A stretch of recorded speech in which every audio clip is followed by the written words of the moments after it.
My beloved child, I speak to you this day from the very core of my being, desiring to illuminate a truth that rests deeply within the fabric of your existence. I perceive the cries of your heart, the silent pleas that ascend to me, and I see the urgency that surrounds many of you in this very moment. Some of you find yourselves in a truly desperate and serious situation, one that has pressed upon your spirit for months, even for years. It may be a persistent condition within your body that defies resolution, a financial strain that weighs heavily, or a complex relationship issue that brings constant sorrow. Whatever its form, this challenge demands a turning point, a divine intervention, a profound shift. And I declare to you, my child, I am poised to bring forth that very thing in your life, to decisively turn your situation around, if you will but open your spiritual understanding and truly hear what I am saying to you this day. I know that many of you have been hoping, praying, and relentlessly asking me for this very miracle, for the blessing you so desperately need. You have pleaded for release from the grip of these pressing circumstances, for your need feels like an emergency, a countdown to a moment of despair. Your heart cries out for help, and I hear every whisper, every groan. I do not miss a single one. But there is a deeper layer to this conversation between us, a profound insight that I wish to impart to you now. I have said, "Ask of me, and they shall receive." I have repeated these words throughout time, for they hold a crucial key to unlock the fulfillment of your earnest prayers, a key that some have yet to fully grasp and utilize in its complete spiritual dimension. At times, you, my children, might wonder, have I not already asked? Is my fervent prayer not an asking? And it is a fair question, born of a sincere heart. For indeed you have voiced your desires and laid them before me. You have poured out your soul, expressing the very depths of your yearning for change and relief. Yet I want you to understand that while you ask, and while you pray, and while you yearn for me to perform the miracle, to bring forth the blessing, to manifest the promise or that thing you need so desperately in this hour of your lives, there exists a subtle, often unconscious obstacle within your own spirit. This truth may be startling, for it seems to contradict your heartfelt desires, but I declare it for your liberation and for the advancement of your spirit. Even though you want these things, this miracle, this restoration, this desperate need, this divine help, I say to you, my child, you fear it. You fear it. This is a profound statement, one that warrants deep reflection and honest introspection. What does it truly mean to fear the very thing you long for? It means that beneath the surface of your conscious desire, where your spoken prayers originate, there are anxieties, uncertainties, and trepidations about what the fulfillment of that miracle might demand of you, or how it might irrevocably change your established reality. It is a hesitation to step into the newness I desire to bring, a hidden reluctance to fully embrace the transformation that comes with my intervention. This fear can be deeply unsettling because it often contradicts your heartfelt pleas, creating a spiritual paradox within you. You ask for a way out, yet a part of you trembles at the thought of leaving the familiar, even if the familiar is painful and limiting. You seek my intervention, yet you may subconsciously resist the disruption that my divine hand brings to your comfortable patterns and perceptions, to the very structures you have built around your life, even the ones that no longer serve you. This internal conflict, this resistance to the unknown aspects of your own blessing, can subtly but powerfully obstruct the path I intend for your deliverance. The asking that I require of many of you in this season, therefore, is not merely a verbal articulation of need, a simple list presented to your Creator, as if I were a distant provider waiting for a request. It is an activation of faith that compels you to move, to step out beyond your comfort.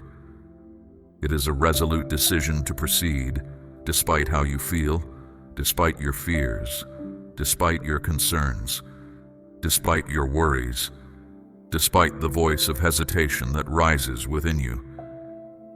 This act of asking is a demonstration of trust, a willingness to engage with my ways, even when they challenge your comfort or your preconceived notions about how things should unfold. It is a profound declaration that your desire for my divine assistance outweighs the trepidation of the unknown, that your trust in my benevolent purpose for you is greater than your attachment to your current circumstances, however painful. I challenge you, my beloved, to face the fear, to push through it in order to conquer whatever need you are asking me for help with through prayer.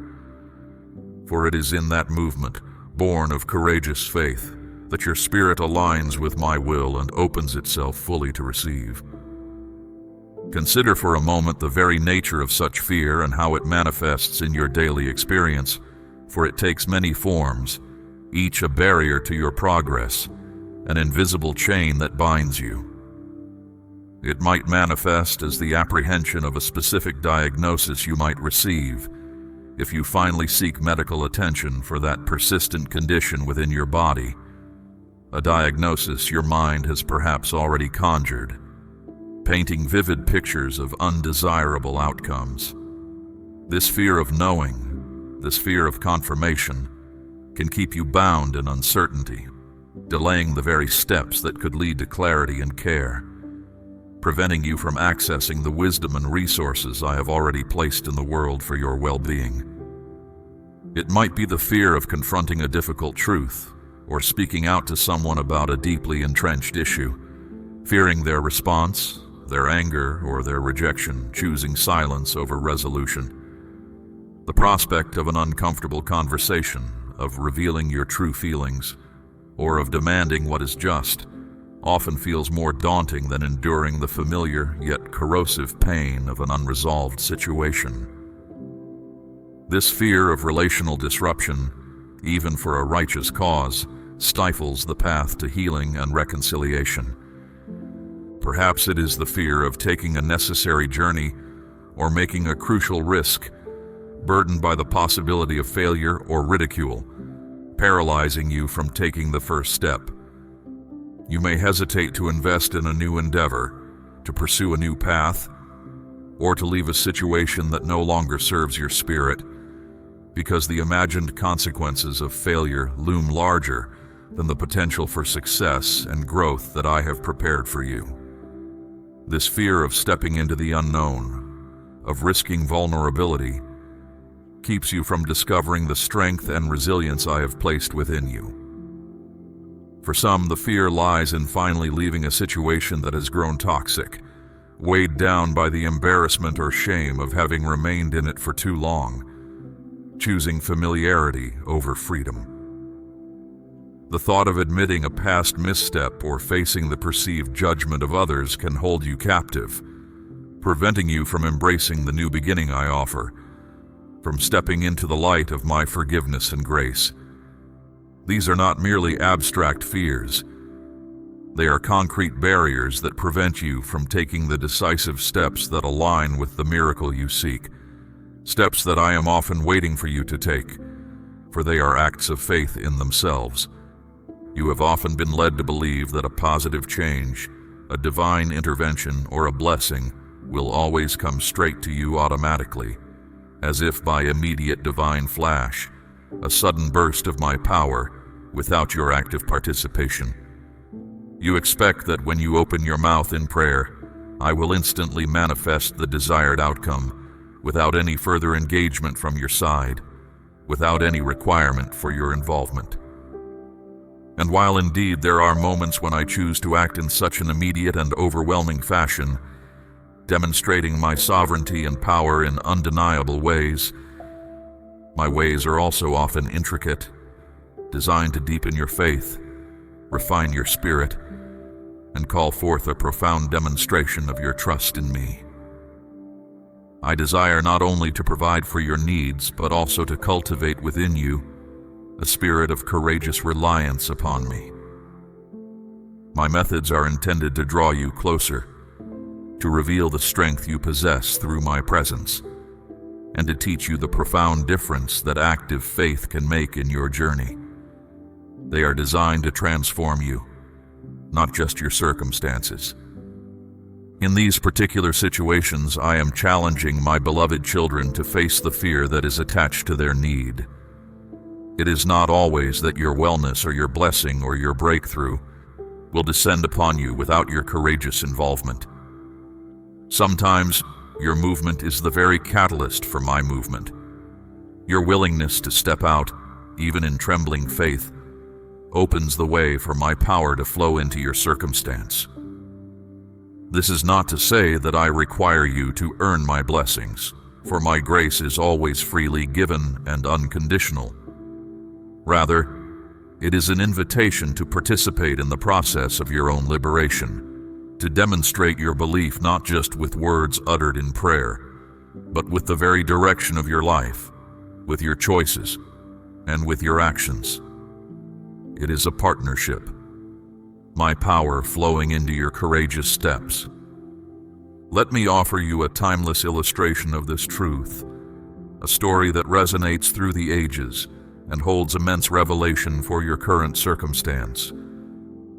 Remember the woman who suffered from an issue of blood for 12 long years. For more than a decade, her life was defined by this ailment, a constant source of physical drain and spiritual isolation. She had exhausted all her resources, spending everything she possessed on physicians, yet none could bring her relief. Her condition rendered her ritually unclean according to the laws of that time, isolating her from her community, her touch bringing impurity to others. Her life was one of constant physical drain, financial ruin, and profound social loneliness, a relentless burden that consumed her existence. She had surely prayed. She had surely hoped. She had surely asked for release from this relentless affliction, seeking my intervention with every fiber of her being, yet the miracle had not come. Her pleas, while sincere, had not yet aligned with the active faith that would unlock her deliverance. Then one day, she heard of me. She learned that I was passing through her town, a rumor that ignited a flicker of hope in her weary heart, a spark in the deep darkness of her prolonged suffering. Imagine the desperation that propelled her, the weary hope that flickered within her, mixed with the profound weight of her condition and her society's judgment. Despite her physical weakness, despite the profound shame associated with her chronic ailment, despite the societal condemnation that awaited any who touched her or whom she touched, she made a choice. She decided to move. She pressed through the throng of people, a dense crowd that represented potential judgment and exposure, a gauntlet of risk. Every step she took was an act of profound courage, a defiance of her physical limitations and her deeply ingrained fears, an audacious step of faith against all odds. She did not merely ask from afar, she put her faith into decisive physical motion, making herself vulnerable in a public space. Her desire for wholeness became an action that transcended her years of suffering and her deeply ingrained fears of public shame. She risked everything, not knowing if her action would bring healing or further humiliation. But her hope in me drove her forward. She came behind me in that surging crowd, determined and resolute, pushing past the barriers of her fear and social convention. With a quiet strength, born of desperation and an unshakable belief, she reached out and touched the border of my garment, and immediately her issue of blood stanched. The flow ceased. Her body was made whole in that very instant, the relentless affliction lifted from her, the 12 years of suffering undone. My power, my virtue, flowed into her and brought about complete restoration, not just physically, but spiritually. Then I spoke, "Who touched me?" And when all denied, my servant Peter and those who were with him said, "Master, the multitude throng you and press you, and yet you say, 'Who touched me?' But I declared, 'Somebody has touched me, for I perceive that virtue is gone out of me.' And when the woman saw that she was not hid, she came trembling and falling down before me. Before all the people she declared to me the cause for which she had touched me and how she was healed immediately. And I said to her, 'Daughter, be of good comfort. Your faith has made you whole. Go in peace.' My child, do you perceive the layers of this divine encounter, the profound wisdom embedded within this ancient story? Many of you might say, 'But I am reaching out to you in prayer. I am touching the garment of your spirit when I plead, when I beg for your help.' And while your prayers are precious to me, treasured conversations that I eagerly receive and delight in, the woman with the issue of blood had to do more than simply pray from her isolated home. She had to face her deepest fears. She had to step out into the crowd, knowing she risked judgment, ridicule, embarrassment, exposure, and mockery. Her act of faith was not comfortable. It was terrifying. A leap into the unknown, a journey of profound vulnerability. It required her to open herself up to public scrutiny and potential humiliation for the sake of the wholeness she so desperately needed. Her trembling declaration before all the people was a testament to the immense vulnerability and courage she exhibited, a public acknowledgement of her need and my power, solidifying her active participation in her own miracle. She moved beyond her quiet, private pleas and engaged with my presence in a tangible, daring way. Her act of faith was a powerful declaration of her absolute trust, not just in my ability, but in my willingness to intervene. This, my child, is what I am requesting from many of you in this hour.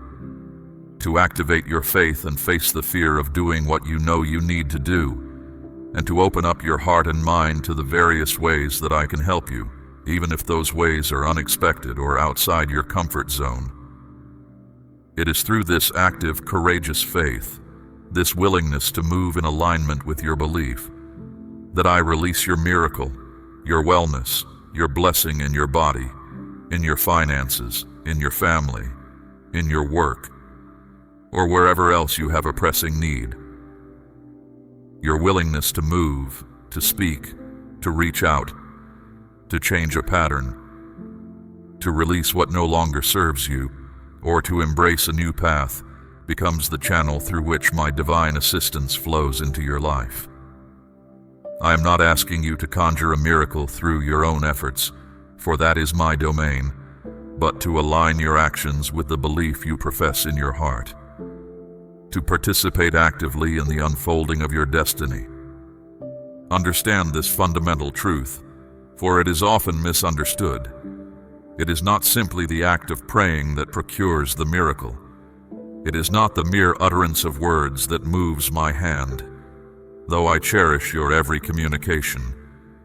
What moves me in all and every situation when you need something from me is your faith. It is your unwavering belief that I am capable and willing to do what you are asking of me to do, coupled with your willingness to participate in the process I unfold, to take the steps I inspire within your spirit.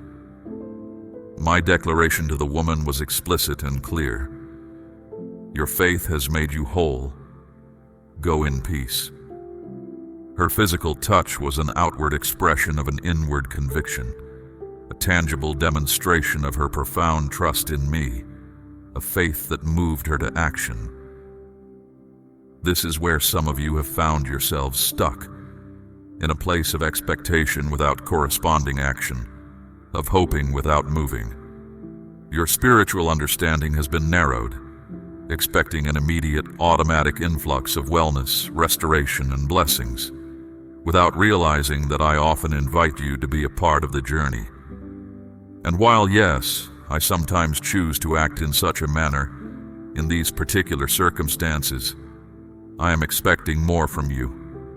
A profound demonstration of your belief, an activation of your faith so that I can release what you are asking for me to do. Your trust in me is not passive.